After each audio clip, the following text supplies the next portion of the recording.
A lot has happened at the capstone at the University of Alabama since the last time I joined you on the Stingray Scoop last week. I will get in there and break down all of that for you guys here only on another edition of the Stingray Scoop.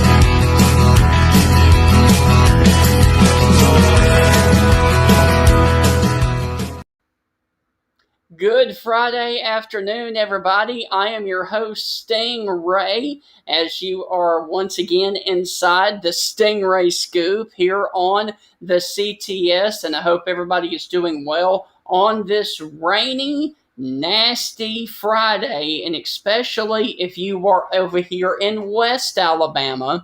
Now, as you probably have already seen, I've got the WWE stuff once again back there behind me because we have some other news in the WWE this week. And now this is not going to be a WWE show on a regular basis. However, if big things do come up in the realm of professional wrestling, I will, of course, let you guys know. But this is not going to be a wrestling show where, I'll give spoilers or anything like that. But with that being said, there is some news surrounding the WWE and the great one, Dwayne "The Rock" Johnson.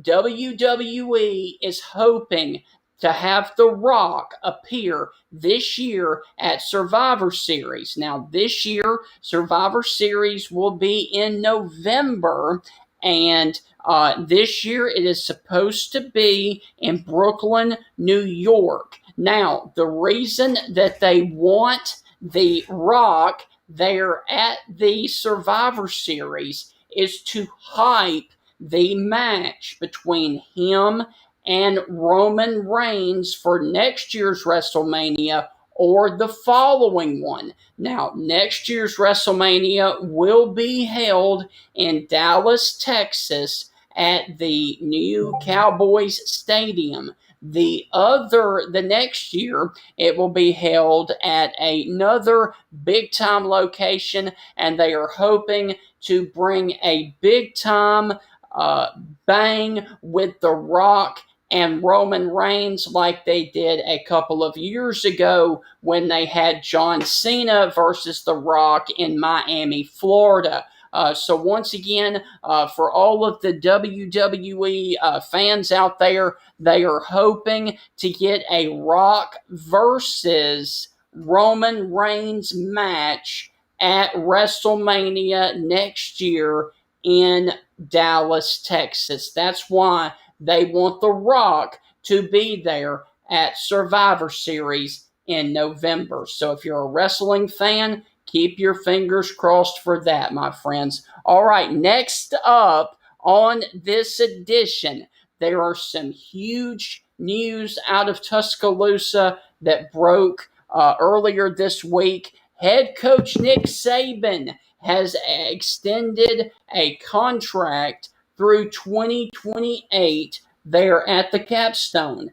And he does say that he wants to finish out his college coaching career there at the capstone at the University of Alabama. He has led Alabama to 6 national championships, and his contract will go through the 2028 season. Saban is set to make $8.425 million this upcoming season, including an annual increase in salary.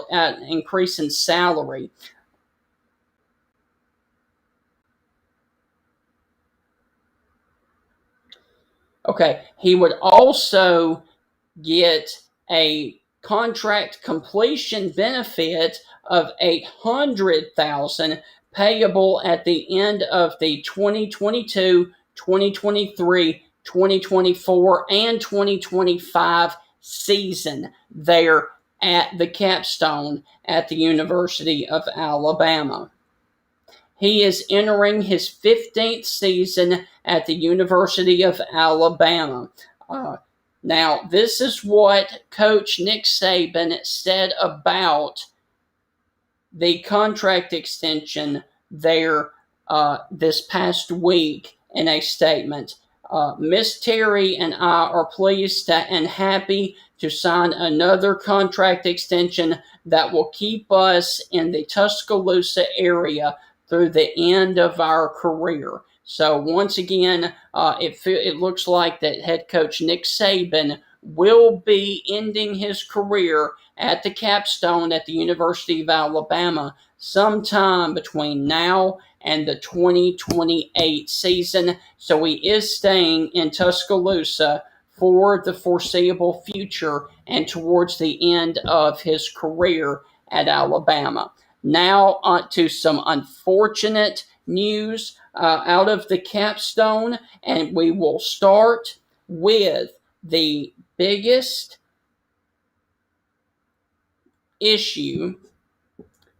The Alabama women's softball team were knocked out of the College World Series earlier this week by the Florida State Seminoles, and the Florida State Seminoles were the runner-up to the eventual national champions Oklahoma Sooners. Now, Alabama fell down 8-0 in the first game versus Florida State before battling back to lose 8-5, and they were knocked out of the College World Series earlier this year. Montana Fouts got off to a rocky start in game number one, trailing 3-0 after just 3 batters there in the College World Series. They pulled her for Lexi, and Lexi did not do very well either. It just seemed like that Florida State had Alabama's number, and unfortunately the season came to an end with Alabama's final record of 52-9 as they waved goodbye to a legendary senior class that included Montana Fouts and Bailey Hemphill. So once again, the Alabama softball team was knocked out of the College World Series earlier this week, and Alabama ultimately lost to the runner-up Florida State, who went into the championship game and then lost to the eventual national champions, the Oklahoma Sooners. Now, to the other diamond there on the baseball side of things, Alabama's comeback against Louisiana Tech falls short as the Crimson Tide are eliminated from the NCAA baseball tournament. Now, this, of course, was the first time Alabama had made a regional since 2014. Alabama will finish the season 32-26. Now, this was an improvement from where they have been, but of course, there's still a long way to go in Tuscaloosa for Coach Brad Bohanna and the Crimson Tide of Alabama. But getting to Hoover once again and making a regional for the first time since 2014 is something to build on in the off season for the Crimson Tide of Alabama. All right, now staying with baseball. Unfortunately, two players are entering the transfer portal from Alabama. The biggest one is Alabama baseball outfielder TJ Reeves. Now, if you will remember, TJ Reeves was injured a lot this season. He had an ERA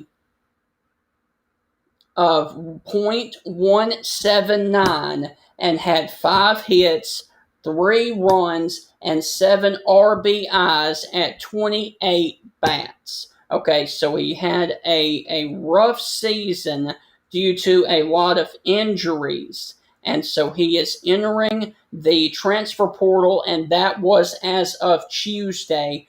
Also, another Alabama star, Will Peyote, is also going to announce his transfer effective on Thursday. So both of those guys are gone now from the Alabama baseball team, and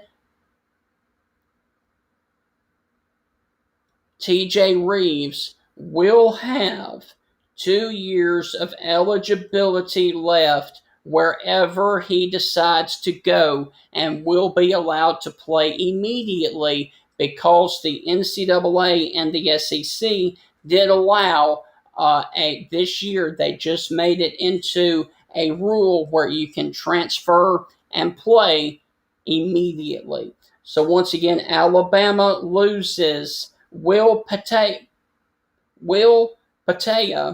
and TJ Reeves to the transfer portal after they lost in the regional down there at Louisiana Tech.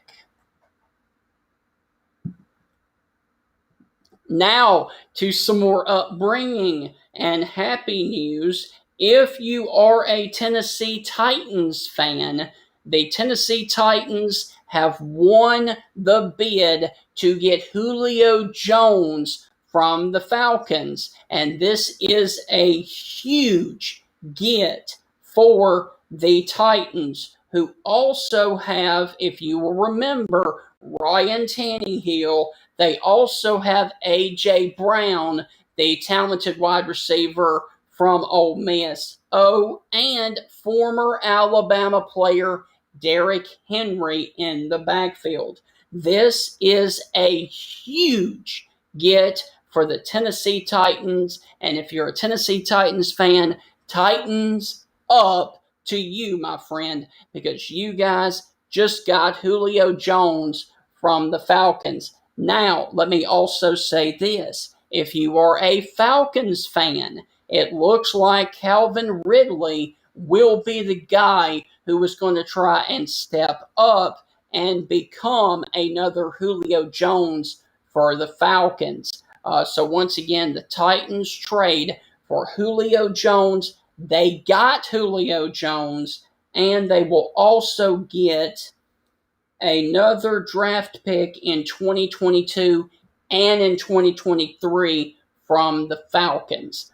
So that is a huge get for the Tennessee Titans up there in Nashville, Tennessee. And I'll be honest with you guys, I really feel like now that Tannehill now has A.J. Brown to throw to and has Derrick Henry in the backfield, I think they are now a lock for a potential Super Bowl team now that they got that upgrade at wide receiver.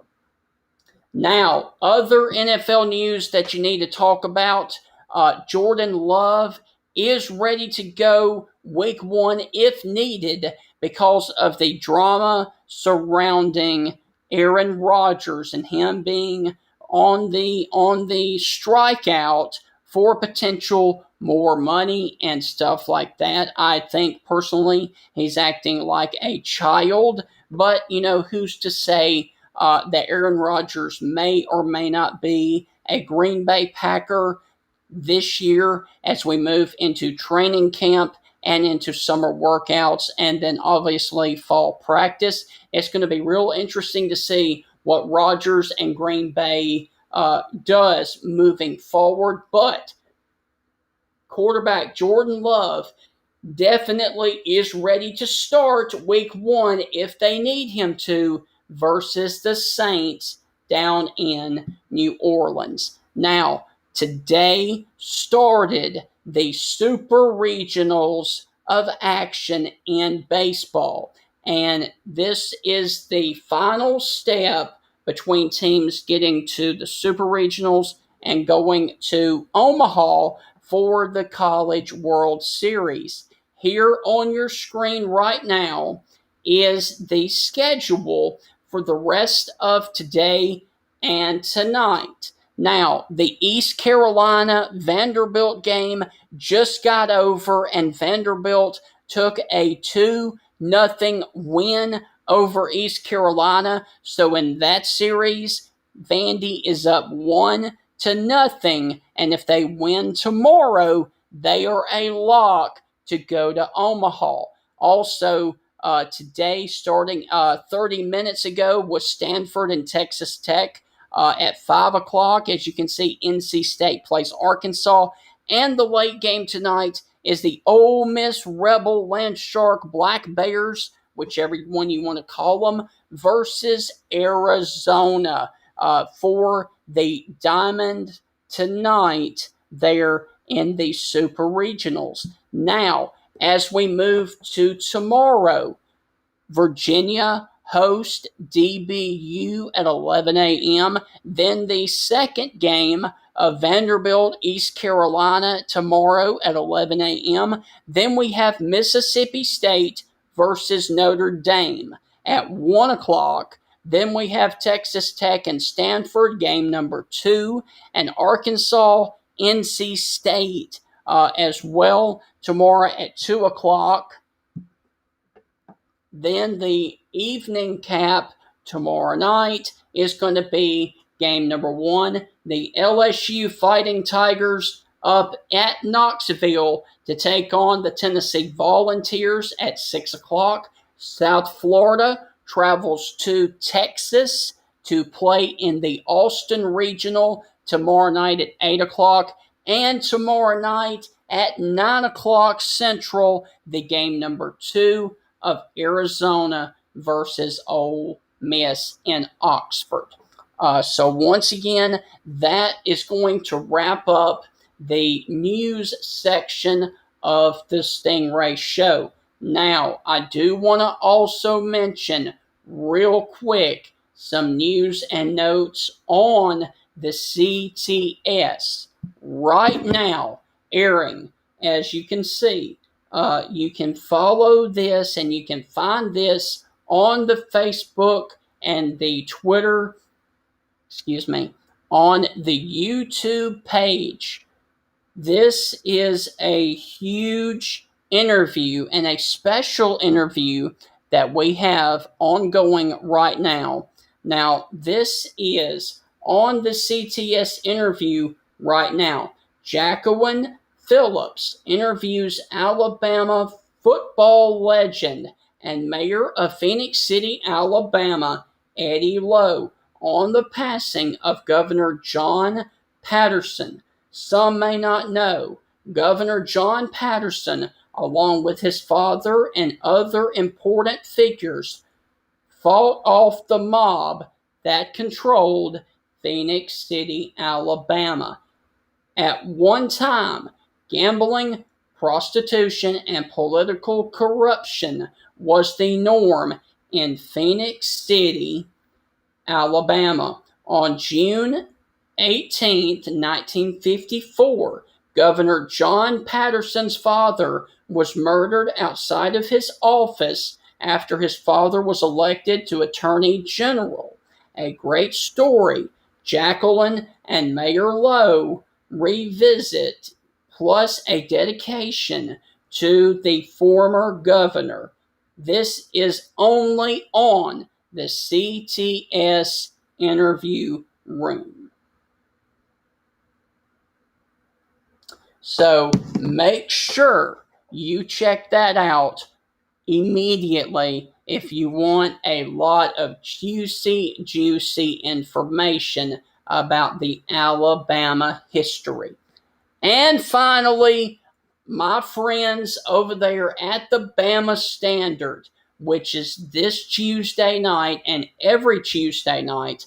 This Tuesday night, you get those guys, the Bama Standard, are going to have Rudy Griffin on the show from the University of Alabama talking. It is going to be at 7 p.m. Eastern, 6 p.m. Central on the Bama Standard next Tuesday. Make sure you tune in to see the Bama Standard and all of those guys talk about former Alabama players. All right, guys. Well, that's going to do it for the Stingray Scoop. I hope all of you have a wonderful rest of your weekend and enjoy your college baseball. Once again, let me throw up here. This is the schedule for the rest of today, which is Friday.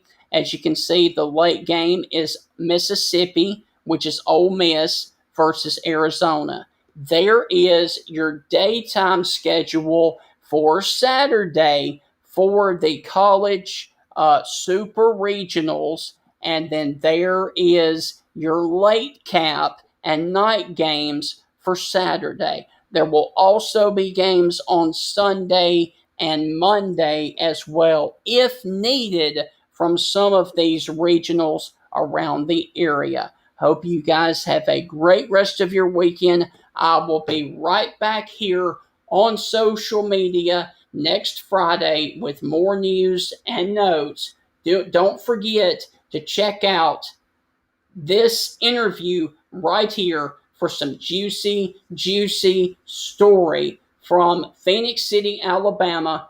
Take care, and as always, God bless.